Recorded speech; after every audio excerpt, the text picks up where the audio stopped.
semua, perkenalkan nama saya Vita Erliana Jitia dengan NIM 2201070067.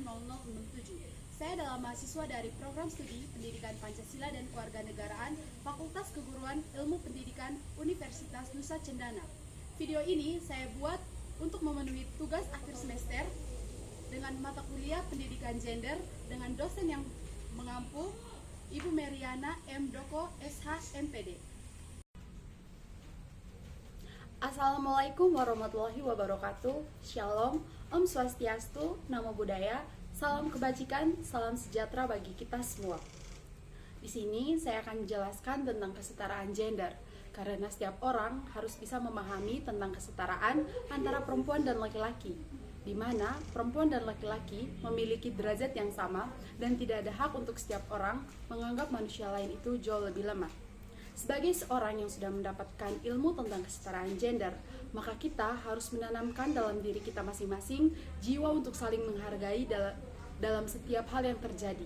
Kita juga harus bisa menghargai setiap makhluk ciptaan Tuhan dan mengakui setiap orang memiliki derajat yang sama. Kesetaraan gender itu merupakan salah satu hak asasi kita sebagai manusia. Hak untuk hidup secara terhormat, bebas dari rasa ketakutan, dan bebas menentukan pilihan hidup untuk tidak hanya diperuntukkan bagi laki-laki, namun perempuan mempunyai hak yang sama pada hakikatnya. Namun, sampai saat ini, di masyarakat masih saja ada anggapan bahwa perempuan itu lemah dan hanya menjadi sosok pelengkap. Sosok perempuan yang berprestasi dan bisa menyeimbangkan antara keluarga dan karir menjadi sangat langka ditemukan. Perempuan seringkali takut untuk berkarir karena tuntutan perannya sebagai ibu rumah tangga. Namun di sisi lain, seiring dengan perkembangan zaman, tingkat modernisasi dan globalisasi informasi, serta keberhasilan gerakan emansipasi wanita dan feminisme, sikap dan peran wanita mulai mengalami pergeseran, di mana di bidang ekonomi misalnya, keterlibatan wanita dalam kegiatan ekonomi mengalami perubahan dan peningkatan yang cukup dramatis. Wanita tidak lagi tergantung pada suami dan dalam memenuhi kebutuhan ekonomi keluarga. Wanita sudah mulai memikirkan pendapatan pribadinya sebagai bentuk peduli materi atas kelangsungan hidup sebagai sebuah keluarga. Secara umum, motif dan tujuan dalam bekerja akan berbeda antara perempuan dan laki-laki. Bagi laki-laki, bekerja merupakan kewajiban untuk dijalankan karena tanggung jawabnya sebagai kepala keluarga dan pencari nafkah. Sedangkan bagi wanita, khususnya yang berstatus menikah, bekerja dapat diartikan untuk membantu perekonomian keluarga. Untuk itulah, maka sebagian wanita memutuskan untuk ikut membantu perekonomian keluarga untuk bekerja. Dalam kehidupan berumah tangga, setiap orang yang tidak memahami tentang kesetaraan gender, dia cenderung melakukan kekerasan, mulai dari kekerasan fisik atau verbal, di mana orang tidak bisa menghargai keberadaan orang lain, serta menganggap orang lain jauh lebih rendah. Kekerasan yang terjadi di dalam rumah tangga biasanya dibedakan menjadi kekerasan verbal dan juga kekerasan fisik. Maka kita harus tahu apa yang dimaksud dengan kekerasan verbal. Pengertian secara umum, kekerasan verbal adalah kekerasan terhadap perasaan dengan mengeluarkan kata-kata kasar tanpa menyentuh fisik, kata-kata yang memfitnah atau kata-kata yang mengancam, bahkan menakutkan, serta menghina atau juga membesar-besarkan kesalahan. Perempuan seringkali menjadi sasaran dalam kekerasan rumah tangga karena anggapan bahwa perempuan itu adalah makhluk yang lemah. Maka dari itu, stop melakukan kekerasan dan berhenti menganggap orang lain jauh lebih buruk. Jangan ada lagi kekerasan dalam rumah tangga sehingga tidak terjadi masalah. Saya juga akan menampilkan video singkat tentang drama kekerasan dalam rumah tangga. Dalam video tersebut, saya berperan sebagai seorang ibu. Selamat menyaksikan. Aku berpacaran dengan teman sekelasku saat kuliah. Hubungan kami begitu sangat baik. Dia juga sangat mencintaiku. Tanpa berpikir panjang, aku pun menikah bersamanya saat kami lulus kuliah. Tanpa aku sadari, pilihanku benar-benar menghancurkan hidupku.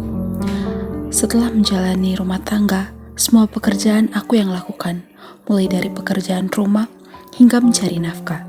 Sedangkan dia hanya duduk di rumah serta mengandalkan aku dalam memenuhi segala kebutuhan di rumah tangga. Aku terus-menerus berjuang mempertahankan rumah tangga ini walau harus hidup bersama pria yang terus saja melukai hati dan fisikku.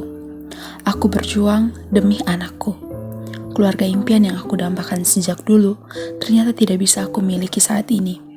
Dia yang hidup bersamaku saat ini tidak bisa menghargai keberadaanku, dan hidupku bersamanya adalah petaka bagiku. Ini kisahku, kisah seorang istri dan ibu yang tak pernah berhenti untuk selalu bertahan dalam badai dan memperjuangkan kebahagiaanku dan anakku. Ini kisahku menghadapi suami yang tak memiliki rasa cinta dan tak mempunyai tanggung jawab sebagai kepala rumah tangga. Saat bangun tidur, ayah langsung menghampiri ibu untuk meminta uang. Mama. Iya. Terima kasih, Pak. Sudah, kenapa? Dia minta uang dari rokok. Ada uang tapi mau kuliah Putri bulan depan nih. Mau apa? Kuliah Putri dong. Dia itu perempuan. Buat apa kuliah dia? Tuhan, itu anak. Tanpa ayah dan ibu sadari, Putri dari tadi berada di balik pintu dan menguping pembicaraan mereka. Harus kuliah biar dia punya masa depan ada. Tapi tetap, gue sangat akan setuju. Dia itu perempuan. Nanti ujung-ujungnya kalau dia nikah, dia pun suami yang akan dapat untung, bukan ketong. Itu anak harus kuliah biar sah kerja banting tulang, kerja di luar rumah, kerja di dalam rumah, itu anak harus kuliah. Beta kalau bilang sonde itu sonde. Intinya kalau lu masih ngotot, ketemu pisah. Setelah berdebat dengan ibu, ayah pun langsung meninggalkan ibu sendiri yang sedang melanjutkan cuci piring di dapur.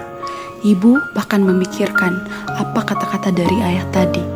Ibu memikirkan apakah ayah akan benar-benar menceraikan ibu, dan ibu mengambil keputusan untuk benar-benar bercerai dari ayah.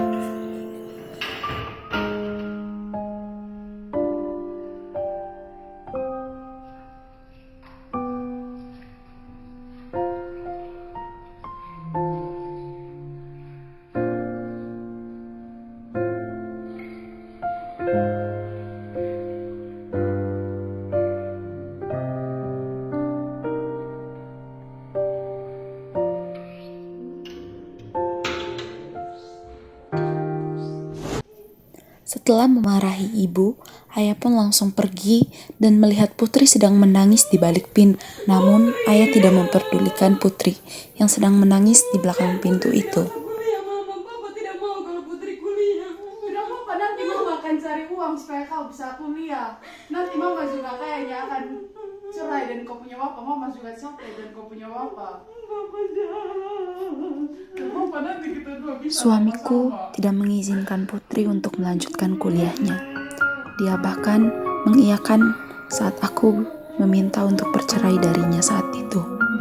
Dia hanya memperbudak aku. Aku sudah sangat capek sehingga aku memutuskan untuk berpisah darinya. Keputusanku yang telah aku ambil saat ini merupakan keputusan yang terbaik.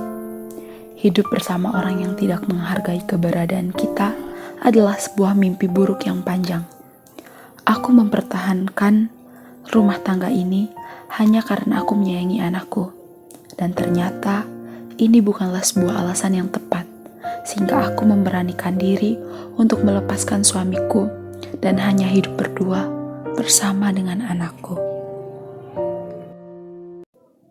Setelah berpisah dari mantan suamiku, hidupku dan anakku jauh lebih baik, sehingga aku mengapresiasi diriku dan semua orang yang telah mampu melupakan dan melepaskan hal-hal yang menyakiti diri, walau itu semua tidak mudah dan harus membutuhkan waktu untuk sembuh dari hal tersebut.